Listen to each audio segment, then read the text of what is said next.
कुर्मागुड़ा division याकुतपुर assembly constituency हरमैन hotel से लेके rain बाजार चमन तक एक सीवरेज का प्रॉब्लम चल रहा था, जो ऑलरेडी सैंक्शन हो गया 44 लाख का। इसका टेंडर भी ओपन हुआ है। इंशाल्लाह ताला बहुत जल्द ये काम चालू हो जाएगा।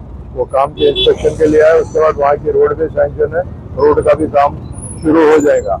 यहाँ पर अक्सर ये हो रहा था कि रेन बाजार चमन के आगे जो कमान है, कमान के पास में एक ओवरफ्लो होता था और हरमैन में ओवरफ्लो होता था।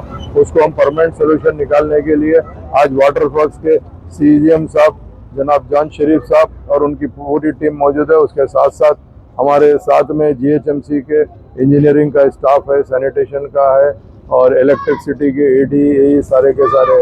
हमने पूरा यहाँ पे बस्ती वालों से भी मुलाकात करके उनके प्रॉब्लम्स को सुना और प्रॉब्लम्स को सॉल्व करने के लिए कोशिश कर रहे हैं। रेन बाजार कमान के अंदर जो प्राइवेट एरिया था, वहाँ पर भी पर्सनल घरों का ओवरफ्लो था, मगर वहाँ पे एक लाइन डालने के लिए यहाँ के लोकल लोग ने रिक्वेस्ट किया है, तो चूँकि हम उनसे NOC लेके वो उसका भी एक सीवरेज डालने का काम को हम आगे बढ़ाने की पूरी कोशिश कर रहे हैं।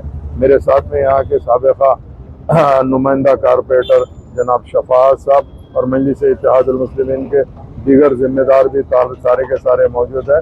मैं इन सब का तहे दिल से शुक्रिया अदा करते हुए प्रिंट मीडिया, इलेक्ट्रॉनिक मीडिया और आज के इस दौरे के अंदर जितने भी ऑफिशियल्स हमारे साथ में हैं, उन सबका शुक्रिया अदा करता हूँ। नकीब मिलत बैरिस्टर रसूलुद्दीन अवैसी साहब की निगरानी के अंदर और रबीब मिलत जनाब अकबरुद्दीन अवैसी साहब की क़यादत के अंदर मजलिस इत्तेहादुल मुस्लिमीन आए दिन अवाम के दरमियान में रहती है और अवाम के मसाइल को हल करती है। बहुत बहुत शुक्रिया। Germanton super speciality hospital, national award winner doctor Mir Jawad Zar Khan, German trained senior orthopaedic surgeon and director, माहिर डॉक्टर्स डॉक्टर वासिफ आजम और doctor Bharvi Chanduri, senior cardiologist और दीगर डॉक्टर्स नुमाया खिदमत अंजाम दे रहे हैं। Robotic surgery, advance cath lab, MRI, operation theatre, ICU, 2D ultrasound जैसी सहूलियात से आरास्ता कॉर्पोरेट लेवल हॉस्पिटल, वाजबी फीस में हर मर्ज से शिफायाबी के लिए Germanton super speciality hospital, Attapur.